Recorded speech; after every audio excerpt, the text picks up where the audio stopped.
الحمد لله رب العالمين والصلاة والسلام على سيد المرسلين وعلى آله وأصحابه وأهل بيته أجمعين. أما بعد فأعوذ بالله من الشيطان الرجيم. بسم الله الرحمن الرحيم. يا أيها الذين آمنوا كتب عليكم الصيام كما كتب على الذين من قبلكم لعلكم تتقون.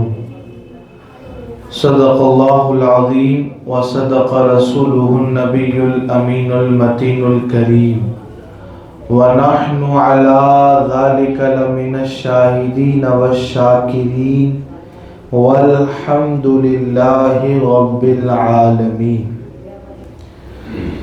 بآواز بلند مکین گنبد خضرا جان ایمان اور عاشقوں کی جان نبی کریم صلی اللہ تعالی علیہ وآلہ وسلم کی بارگاہ میں ہدیہ درود نچھاور کریں. پڑھیں اللہم صلی علی سیدنا و شفیعنا و حبیبنا و طبیب قلوبنا و مأوانا و ملجأنا و مولانا محمد و بارک وسلم. صلاۃ و سلام علیک یا رسول اللہ صلی اللہ تعالی علیہ وآلہ وسلم. آپ سب کو ماہ رمضان کا یہ پہلا جمعہ مبارک ہو. یاد رکھیں رمضان ایسا بابرکت اور ایسی عظمتوں والا مہینہ ہے. فرمایا گیا کہ ماہ رمضان کی ان بابرکت گھڑیوں میں اگر کوئی ایک سجدہ بھی کرتا ہے تو اللہ اسے 1500 نیکیاں عطا فرماتا ہے. ایک سجدے کا ثواب یہ ہے کہ اللہ سبحانہ و تعالی 1500 نیکیاں عطا فرماتا ہے.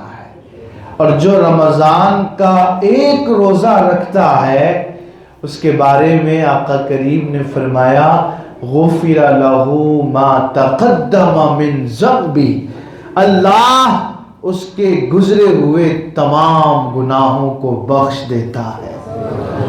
اور پھر فرمایا کہ جو روزہ رکھتا ہے زمین و آسمان کے درمیان صبح اور شام 70,000 فرشتے روزہ دار کے لیے دعائے مغفرت کیا کرتے ہیں.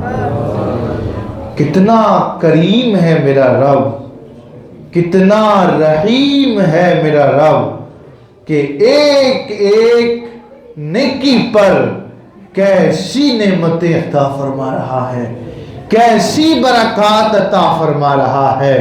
اب یقین جانیں وہ لوگ بڑے کم نصیب ہیں جو اس ماہ مبارک کو پانے کے بعد بھی روزے کی سعادت سے محروم رہ جاتے ہیں.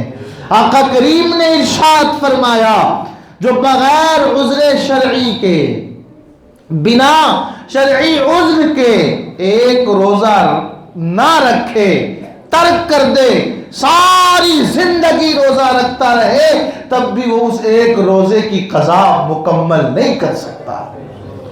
ساری زندگی کا روزہ ایک رمضان کے روزے کی قضا نہیں بن سکتا. یوں تو اگر کسی نے روزہ چھوڑ دیا اور بعد میں ایک روزے کی قضا کر لی تو عند الشرع فقہاء کے نزدیک، مفتیان اکرام کے نزدیک یہ کہا جائے گا کہ اس نے چھوٹے ہوئے روزے کی قضا کر لی ہے. لیکن عند اللہ، اللہ سبحانہ و تعالی کی بارگاہ میں یہ ایک روزہ کیا، اگر زندگی بھر روزہ رکھتا رہے تب بھی ماہ رمضان کے ایک روزے کی برکات کو نہیں پہنچ سکتا۔ اس لیے آپ اپنے گھر میں جائزہ لے لیں، ہماری اور آپ کی ذمہ داری ہے، ہماری کفالت میں پڑھنے والا بچہ، ہمارے گھر میں رہنے والا بچہ، صرف کھانا کھلانا ہی ہماری ذمہ داری نہیں ہے، صرف پرورش کرنا ہی ذمہ داری نہیں ہے، بلکہ خدا کے احکام کی پابندی کرانا it's also our responsibility، یہ بھی ہماری ایک ذمہ داری ہے۔ تو دیکھ لیں کون گھر میں ایسا ہے جو اس ماہ مبارک میں بھی روزہ نہیں رکھ رہا۔ یقین جانیں اگر اس ماہ مبارک کی گھر میں بے حرمتی ہو رہی ہو تو پھر سوچ لینا دنیا میں بھی اس کی سزا بھگتنی ہے اور آخرت میں تو اس کا عذاب ہونا ہی ہونا ہے۔ اس لیے خدا را اپنے گھروں میں ایسے لوگوں کو جگہ نہ دیں جو اس ماہ مبارک کا احترام نہ کرتے ہوں، جو روزہ نہ رکھتے ہوں۔ کام تو ہوتے رہیں گے، بزنس تو ہوتا رہے گا، ایک ماہ یہ ملا ہے نا، اسے گزار لیں، اسے ایسا گزاریں کہ گویا کہ یہ زندگی کا آخری رمضان ہے۔ ہو سکتا ہے، موسٹ پاسبلٹی ہے، بہت امکان ہے کہ آئندہ رمضان اور یہ برکتیں آئیں، ہمیں ملیں نہ ملیں، یہ تو آئیں گی، یہ مہینہ تو آئے گا، لیکن ہم ہوں گے یا نہیں اس کی گارنٹی نہیں ہے۔ اس لیے میں آپ کو بار بار یہ سمجھا رہا ہوں، کاش اللہ کی رحمت ہو جائے، ہم سمجھنے میں کامیاب ہو جائیں۔ مسلمانوں کا کوئی گھر ایسا نہیں ہونا چاہیے جہاں روزہ جان بوجھ کر چھوڑنے والے لوگ ہوں۔ یقین جانیں جیسے رمضان آتا ہے، فرمایا گیا اللہ تبارک و تعالی رمضان کے اس بابرکت ساتھ میں رحمت کے دروازے کھول دیتا ہے، ویسے ہی اگر کوئی اس کی بے حرمتی کرنے والا ہو تو پھر گھر میں بیماریاں جنم لیتی ہیں، گھر میں نحوستیں آ جاتی ہیں، گھر مصیبتوں کا گہوارہ بن جاتا ہے۔ اس لیے آقا کریم کے دیوانوں کوشش کریں اس ماہ مبارک میں نہ ایک روزہ ترک کرنا ہے اور نہ ہی کسی سے روزہ ترک ہونے دینا ہے، خود بھی نہیں کرنا ہے اور دوسروں کو بھی چھوڑنے نہیں دینا ہے۔ انشاءاللہ کہہ کر اظہار تو کر دیں انشاءاللہ۔ اور یہ اہل ایمان کی شان یہی ہے، ہمارا تو سب کچھ ہمارے مصطفیٰ ہے نا، ہم نے تو ان پر ایمان لایا ہے نا، تو اب آقا نے فرما دیا خلاص ختم ہو گیا۔ ایک دن جب ماہ رمضان کا چاند نظر آیا، آقا کریم مسجد نبوی شریف میں موجود ہیں، آپ نے صحابہ کرام کو جمع کیا اور خطبہ ارشاد فرمایا، کیسے سنہرے موتیوں سے زیادہ خوبصورت الفاظ ہیں مصطفیٰ کریم کے۔ آپ نے خوشخبری دی اور فرمایا یا ایھا الناس قد جاءکم شہر مبارک، اے لوگو خوش ہو جاؤ، اللہ نے مبارک مہینہ عطا کر دیا ہے۔ اور پھر فرمایا سنو ان اللہ افترض علیکم صیامہ، اللہ نے اس کے روزوں کو فرض کیا اور فرمایا خوشخبری ہے تفتح فیہ ابواب الجنہ وتغلق فیہ ابواب الجحیم ویغل فیہ الشیاطین۔ آقا کریم فرماتے ہیں مسلمانوں خوش ہو جاؤ، اللہ نے اس مہینے میں جنت کے دروازوں کو کھول دیا ہے اور جہنم کے دروازوں کو بند کر دیا ہے اور شیاطین کو بھی قید کر دیا گیا ہے۔ اور فرمایا رب تبارک و تعالیٰ کی جانب سے رمضان کی ہر رات میں ایوری نائٹ آف رمضان، ہر رات میں ایک ندا دینے والا پکارتا ہے، کہتا ہے ہل من سائل فیعطی لہ، ہے کوئی مانگنے والا کہ اسے عطا کر دیا جائے، اور پکارا جاتا ہے ہل من مستغفر فاغفر لہ، ہے کوئی معافی مانگنے والا کہ اس کے تمام گناہوں کو بخش دیا جائے۔ اب دیکھیں ہر رات اعلان ہو رہا ہے. ہاں کل رات بھی اعلان ہوا ہے, آج رات بھی اعلان ہونا ہے. یہ 30 شب 29 شب اعلان ہوگا. جو مانگے گا اسے بھر بھر کر دیا جائے گا, اور جو نہیں مانگے گا یہ اس کی قسمت ہے. اس لیے رمضان کی راتیں صرف گھومنے کے لیے نہیں ہوتی. آج بڑا کلچر ڈیفرنس ہو گیا ہے. لوگوں نے رمضان کو کھانے پینے کا مہینہ بنا لیا. ایسا نہیں ہے, یہ اللہ سے مانگنے کا مہینہ ہے. تو کوشش کریں تراویح میں شریک ہوں, اور ممکن ہو تو ہماری اسی مسجد میں تراویح کے لیے تشریف لائیں. وہ کیوں؟ اس لیے کہ یہاں تراویح کے بعد انشاءاللہ قرآن کریم کے احکامات کو, اس کے تراجم کو, اس کی تفاسیر کو بھی بیان کیا جاتا ہے. کیونکہ قرآن, رمضان اور قرآن کا آپس میں بڑا گہرا کنیکشن ہے. قرآن رمضان ہی میں تو نازل ہوا, اس لیے رمضان کو ماہ نزول قرآن بھی کہا جاتا ہے. دیکھیں صحابہ اکرام نے جب یہ سنا کہ اللہ تبارک و تعالیٰ نے اس کے روزے ہم پر فرض کیے ہیں, ایک صحابی ہیں حضرت عبداللہ, انہوں نے عہد کر لیا کہ اب روزہ ترک نہیں کرنا ہے, روزہ کبھی نہیں چھوڑنا ہے. حتیٰ کہ انہوں نے رمضان تو رمضان, نفل روزے بھی اپنے اوپر اس انداز سے لازم کر لیے کہ جب بھی پیر شریف آتا, پیر کا دن ہوتا, یہ روزہ رکھا کرتے. اس کے علاوہ اور دن بھی روزہ رکھا کرتے. ایک جنگ ہوئی جس کو جنگ یرموک کہا جاتا ہے, اس جنگ میں یہ بھی شریک تھے. انہوں نے ایک دعا مانگی تھی, مولا مجھے اس وقت تک موت نہ دینا جب تک میرے جسم کا ہر جز تیری راہ میں تکلیف نہ اٹھا لے. غور کریں, جملوں پر غور کریں. اس وقت تک مجھے موت نہ دینا جب تک میرے جسم کا ہر جز یہ اللہ کی راہ میں تکلیف نہ برداشت کر لے. اور ہم تو بھاگتے ہیں تکلیف سے, ہم تو گھبرا جاتے ہیں تکلیف سے, اور ہم تو زبان پر بس اوقات یہ آتا ہے یار جدھر دیکھو ہم مسلمان بھی ہیں, ایمان بھی لاتے ہیں, لیکن مصیبت میں بھی ہم ہی مبتلا ہیں. یہ اس لیے ہوتا ہے کہ مسلمان کے لیے یہ دنیا قید خانہ ہے. حفت الجنت بالبقار, آقا کریم نے فرمایا جنت کو چھپا دیا گیا ہے تکلیفات کے سائے میں. جو جتنی تکلیفیں اٹھاتا ہے اور صبر کرتا ہے اور اللہ پر توکل کرتا ہے, اس کے لیے جنت اتنی ہی قریب ہو جاتی ہے, اتنی ہی قریب آ جاتی ہے. اس لیے تکلیف پر پریشان نہ ہوا کریں. یہ تکلیف اہل ایمان کے لیے جنت کا راستہ آسان بنانے کے لیے آتی ہے. یہ آزمائشیں مومنوں کو جنت کے قریب کرنے کے لیے آتی ہیں, جنت کا مژدہ سنانے کے لیے آتی ہیں.